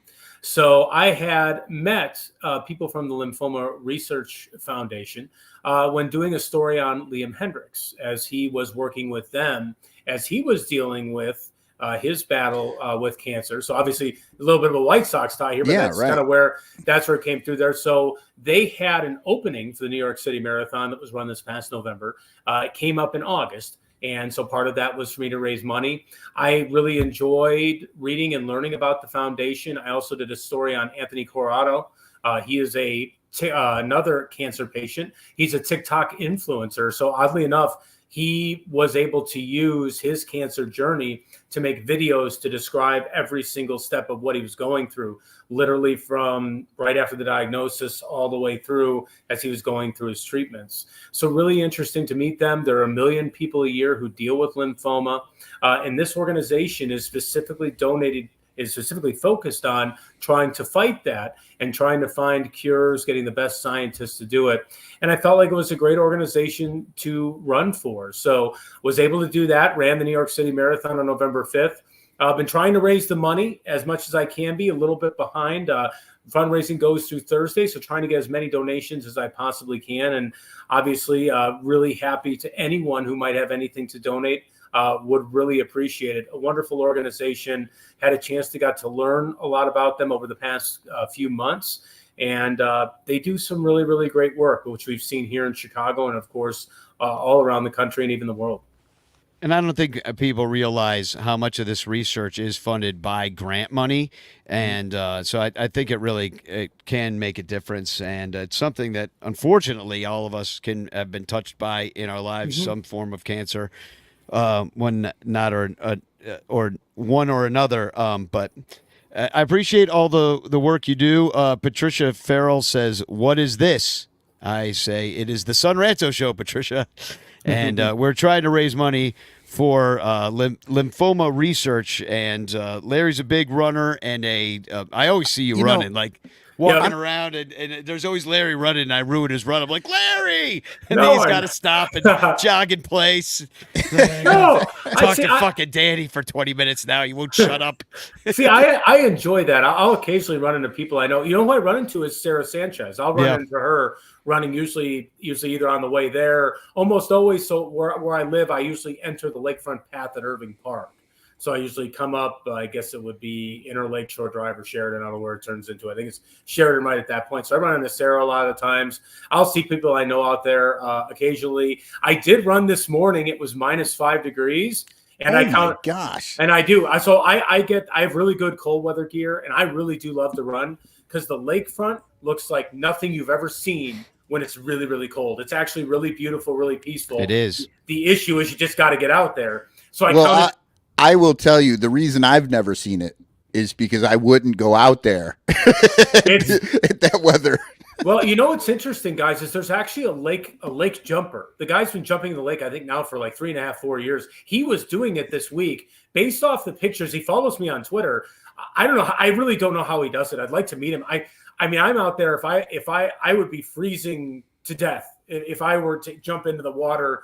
I don't know how the heck he does it. I mean, he must have somewhere to go really quickly or an incredible amount of tolerance of pain. I mean, it's really incredible what he does. And Does he jump every day? Every single day. And I can actually share the Twitter link if you want to later on. He jumps every single day. I wonder if it's like because he does it every day, if he slowly builds the tolerance. Yeah, it could be. That's that seems way too cold. I don't know how he does it. I really don't. Have you ever really met don't. Boban Simic?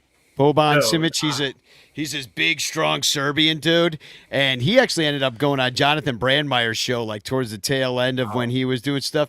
But that guy used to go swimming in the lake in the freezing cold, and they were calling the police on him from the high rises, and they would always get called, and then he had to call them, and then the fire department would be like, I'm going swimming, but he'd go out there, and then he'd run along the lake path with no shirt on, no shoes. The dude is a badass. I've seen him around the neighborhood. He'll be like underneath like a train overpass, like for the L train, and he's just holding onto the cross beams, doing pull-ups with no shoes on. He walks through glass, this guy. Like that's incredible. I mean, people, like I always said, I actually described it to a friend of mine. I said I always call it the Mick Foley theory. Sometimes people just can do things that you just don't know how. They just have the endurance or the desire or the wherewithal to go ahead and power through anything that they want and continue to do these incredible things. But and you're one of those people, Larry. You said you've run how many marathons now? I mean, at least one, but you said you were trying to do 3. So this is the 6th one I did. So last year I did 3. I did Los Angeles, Chicago. Chicago actually did it for the Run DV out of town. My sister is a domestic violence attorney. She represents victims of domestic violence. So I've actually run for them the past 3 years in the Chicago Marathon. So I raised money for them and then did for the Lymphoma Foundation in New York. I've run 6 marathons. So I ran Chicago in 2021, 2022, ran Indianapolis in 2022, which was incredible. And that's, like I said, I love to run marathons. I just can't run them fast. I actually really do enjoy it. I love you. There's no better way to see Chicago. Well, I don't know. People will disagree. There's no better way to see Chicago. You see all the neighborhoods. The mile 19 where you head into Pilsen is incredible. The mile 20 in Chinatown, you go Bronzeville where you make the turn to come back for home. And then, of course, when you come up here on the north side, you get basically I'm actually on my home training course for like a quarter mile right up here on Sheraton. And then the Broadway is just incredible. There's so much energy there too. You have all the DJs, everybody dancing around. I said the Chicago Marathon is an incredible party because the training can be kind of hard. I actually don't like it. I found a piece with the running, but there's no better way to see Chicago. New York was as incredible. I mean, it is unbelievable. That race was much more than I thought. It was even more of a challenge than I thought. And even Los Angeles, you got to see so much just running through those neighborhoods and just running through the entire city. It's really a cool chance to see. And I got to see 5 boroughs in New York, having not been there in 10 years. I love it. I really enjoy it. I just can't run them fast. Well, we just had what did Seth run it in? A ranter just ran it, and we did a 5-hour episode for him as he ran. I think we didn't have to do 5 hours. We did 5 hours. 4 hours, but he ran it in under 4, didn't he? Yeah, I think he did like a 3:40 or something. So I found some pictures of Boban Simic in case you want to see. Wow, yeah. But it is amazing that so many people that listen to this show run so much. Yeah. Oh wow! Oh my there gosh. he is. He eats raw meat. I forgot that about him. And for a while there, he was doing wine reviews. It was the funniest shit on the internet. It was the funniest thing going. Follow Boban Simic, follow Larry, and give him money for lymphoma research, and keep him running and running for a good cause anyway. I forgot to say #chance in the chat all night. That's the one thing I've forgotten about. #chance in the chat. Little Yumper just got here, says hello. We're almost done, Yumper. You're gonna have to rewind and see it from the beginning of the show. But so Larry, people can follow you where? On Twitter? What's your handle? So I'm Hawley Sports, HAWLEY Sports, all one word. If you want to know about the last name spelling, it's right there at the bottom. I'm on Instagram at LHAWLEY80. So my birth year, and then Facebook, it's Larry Hawley. It's wide open. Send a request. I'm always happy. I I love to talk. I love to talk about, obviously sports, craft beer, obviously running, as we can see by the appearance today. So, like I said, anyone likes to interact. I'm around Wrigley. I don't live far away. I go to Lucky Door a fair amount. I go to Murphy's all the time. So, and definitely look forward to what the Cubs season might have to hold, what Chicago sports in general are going to have to hold here in 2024, because I really don't know. Because it's a big question mark, isn't it? Yeah, I mean, everybody's kind of rebuilding. You know what? For those soccer fans, Mallory Swanson did re-sign with the Red Stars with a record contract, so at least we got that. So that's really cool. I mean, she's a superstar in town. If for some reason you don't know Mallory Swanson, which you may now because of Dansby, but get to know her. She's probably one of the great stars in women's soccer in this country, and it's really cool that they were able to lock that down. Yep. And if people are wondering, so she was formerly known as Mallory Pugh, and she was on the national team in the World Cup. So, was she in the Olympics? I know she was in the World Cup. So I think she might have been in the Olympics. I'm trying to remember. Unfortunately, she had to miss the World Cup. She had I think it was injury. Yeah, I think it may have been Easter Sunday where she had the really devastating knee injury. Oh, that's right. She was building up to the World Cup. Yeah. She was in those early games. So yeah, I think she was in the Olympics, but she was really young then. Yeah. But yeah, she's a phenomenal athlete. And if people don't know what we're talking about, the NWSL Chicago Red Stars is women's soccer. And I personally love women's soccer way more than men's. I don't know. The game just flows a lot better for me. And people should start to pay attention to that team for sure.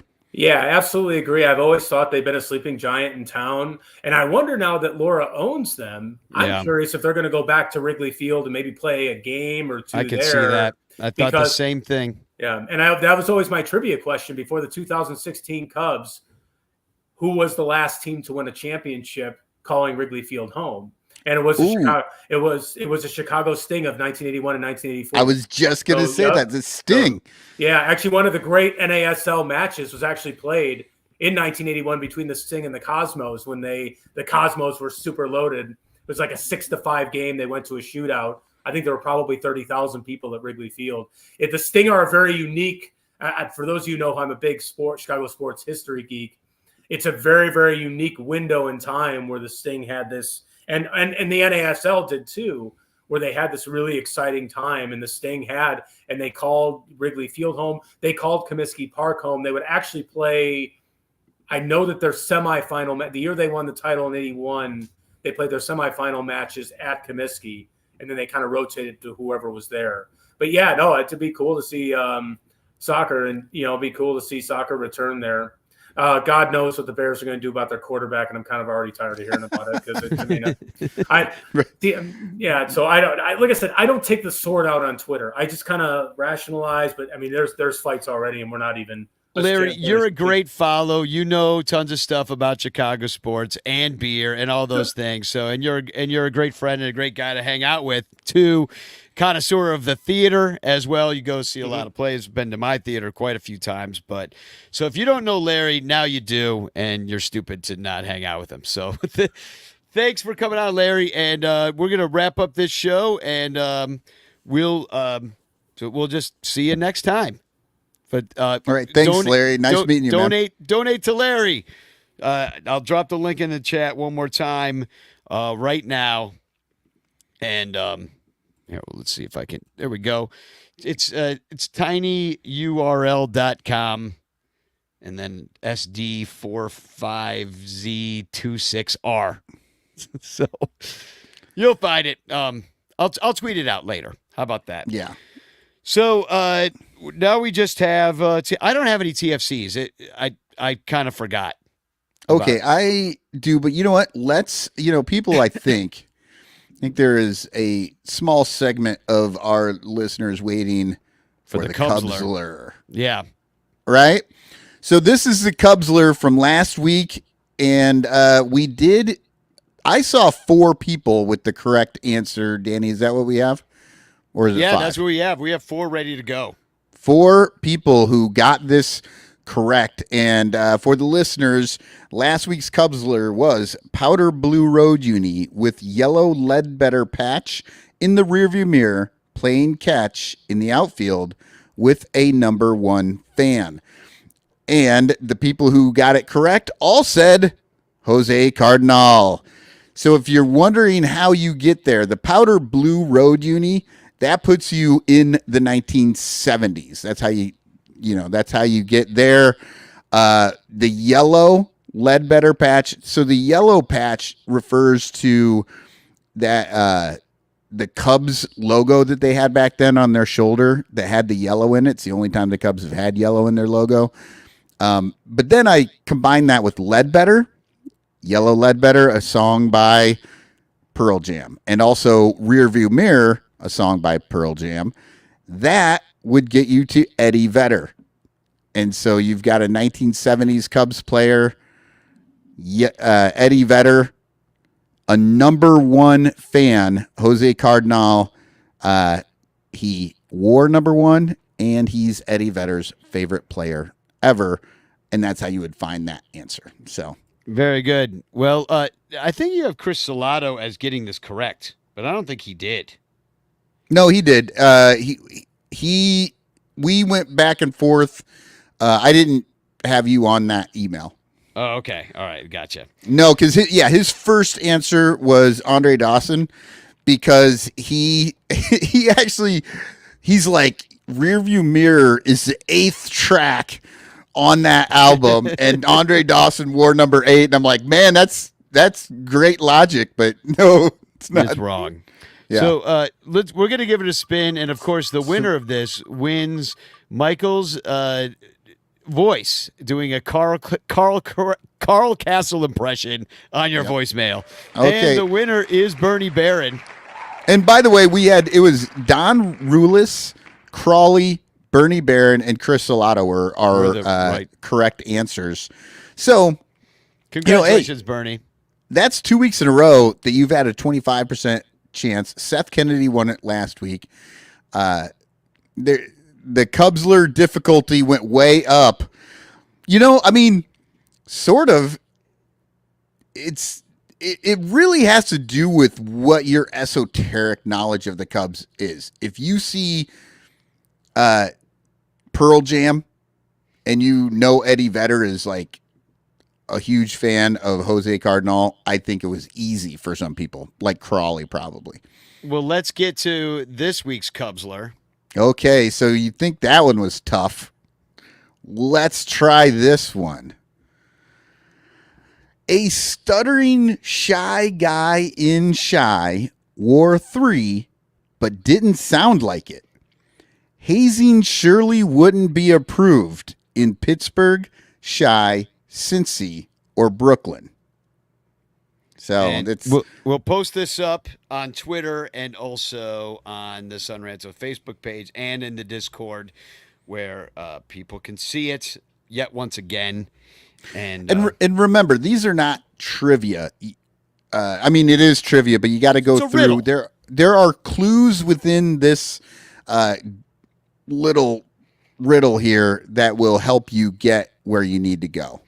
Yeah, so in the chat, somebody's guessing Ronnie Woo Woo. I don't think that's right, but I appreciate the guess. I don't think Ronnie has ever been accused of being shy. No. So I'm going to share our hashtag Chance in the Chat giveaway screen here, and we've got a bunch of entries. Now, this one, you can actually win something of value, not just Michael Cotton doing a Carl Castle impersonation for your voicemail. Although that does have some value of comedic value, I believe they call it. And if you're a Patreon subscriber, you will get to hear what those are. I will be putting them out on Patreon as well. I am keeping track of all the winners in the same way that I'm keeping track of all the chance winners. So I think we will do a similar kind of prize at the end of the year for all the people that have won the Cubsler. So let's draw the chance, though, and pick another winner. Here we go. Yum bum bum bum bum bum bum bum bum bum bum. Seems like more than 20 people. And the winner is Jeff and Aaron. Congratulations. I believe that's Jeff Bjorn. I'm not exactly sure because it doesn't have his last name on here. But you win. Congratulations. You are the winner of the Chance and the Frank Chance postcard sent to you by me with a message of love and doom. Yeah. Oh, and we did forget on the Cubs alert. You send your answer to sunranto@gmail.com. It's the show's email address. Well, and the reason is because we don't want to do it on social medias because then you guys will all see each other's answer. So it's just easier with the email. It is encrypted. But it is fun, if you see it out there, the hashtag Cubsler, if you're looking for it, you're like, you want to go to Twitter and find it so that you can look at it more. Do hashtag Cubsler, CUBZZLER, and it'll bring up all of them so you can kind of look at them. It's like the Sizzler, but with Cubs. So that's the show. A while back, Bernie Barron sent me a video. Do you remember our video contest that Joe already won? Yes. Yeah. Well, then after the fact, Bernie Barron sent me a really cool Steve Stone video. So I'm going to play it. I've been meaning to play it, but we had all the Christmas stuff and then the convention and all that stuff. So I'm going to play Steve Stone. But first, before I do, I'm going to play a little snippet of Mike. It's great. He actually does a really good job. Mike Waller at Cubs Harry Karaoke singing Dream On. I'm just going to play a little snippet of it from CubsCon because he gave his voice up for us. So here we go. Thanks all for watching tonight. We will be back next Monday. I've got a show going up, so our show will be on Monday next week. Then we will go back to the regular Thursday until the season, of course. So we will see you on Monday. Mike Waller says, yikes. Happy birthday to Phil Brandyberry. Who else we got? John Baker is on Friday. Jose Orlando Mercado. We've got Bexy Ashworth. Ernie Banks' birthday is coming up. Man, a lot of January birthdays. Lots to celebrate. So, Spagog. All right, Spagog. See you next week. I want to get sleep.